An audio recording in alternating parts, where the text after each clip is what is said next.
Halo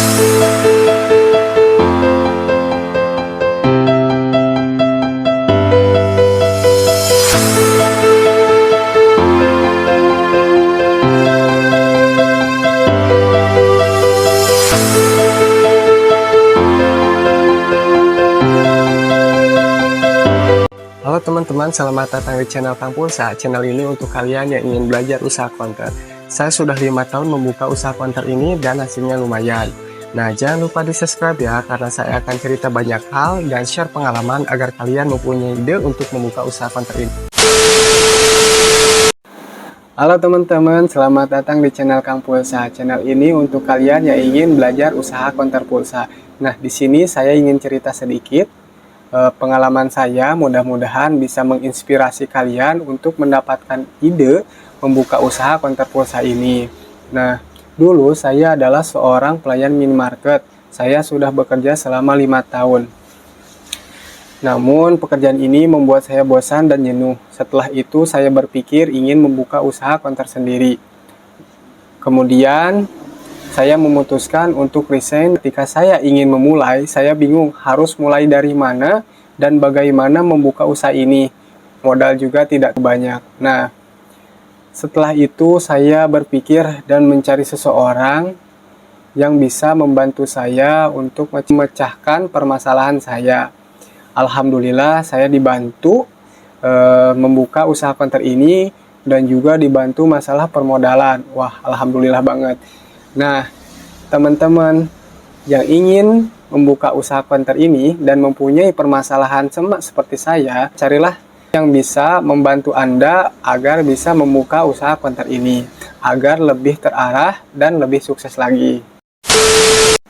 Nah, teman-teman, sebelum ke poin pertama, saya ingin membahas sedikit tentang konter pulsa ini.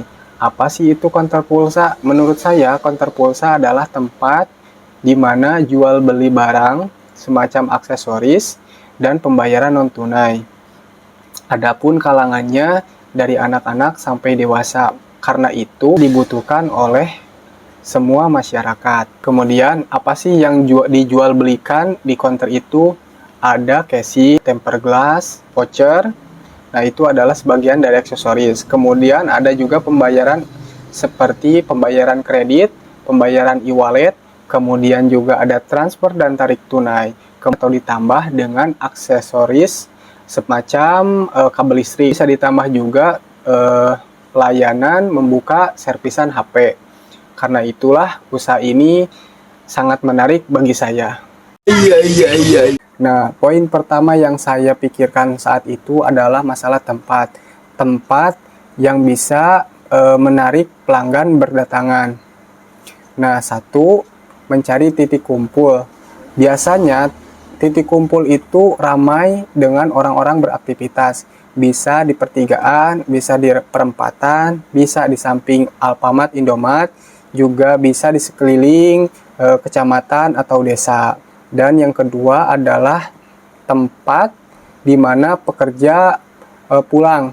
Karena menurut saya pekerja pulang itu lebih banyak waktunya ketika pulang dibandingkan berangkat. Dan yang ketiga adalah mencari tempat yang nyaman. Contohnya seperti tokonya menghadap ke timur. Kalau ke barat itu biasanya sorenya kepanasan. Kemudian juga lebih bagus ada pepohonan agar tokonya lebih nyaman dan sejuk. Nah, yang selanjutnya adalah masalah modal. Pasti banyak kalian bertanya-tanya, berapa sih modal yang harus dikeluarkan? Dulu saya berpikir membuka usaha konter ini membutuhkan banyak uang, karena harus membayar ruko, harus membeli properti, harus menyediakan modal. Ternyata setelah saya berkecimpung di dunia konter ini selama 5 tahun juga, banyak agen-agen yang mulai dari nol. Banyak hanya sekedar menyediakan etalase kecil, kemudian menyediakan HP, mereka bisa berjualan. Nah, apa saja sih yang dijual oleh agen-agen saya? Pertama adalah voucher, kemudian pulsa. Mereka memilih barang-barang yang kecil tapi ramai dibeli. Nah, jadi saran saya, masalah modal jangan kalian terlalu pikirkan, karena bisa dari hal kecil atau mengikuti jejak saya seperti modal orang lain. Nah, hal selanjutnya adalah mulailah kalian membuka usaha sendiri. Jangan terlalu banyak memikirkan hal buruk karena itu akan menghambat. Jika kalian sudah terjun di dunia usaha tersebut, kalian bisa belajar apa saja yang harus ditambahkan, apa saja yang harus dikurangi, dan belajarlah dari pengalaman agar usaha kalian bisa maju. Seperti kalian bisa belajar display barang agar pembeli lebih menarik melihatnya dan bisa membeli barang tersebut. Seandainya barangnya kotor, tidak tertata rapi, biasanya pembeli juga enggan membelinya. Yang terakhir adalah manajemen keuangan.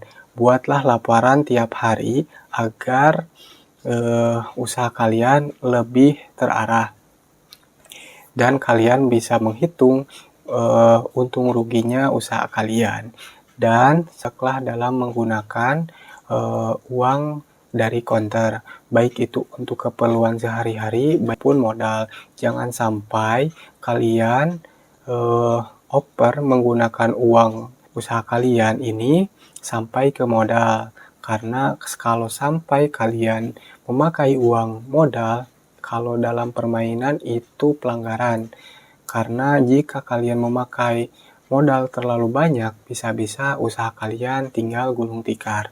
Nah, jangan sampai seperti itu.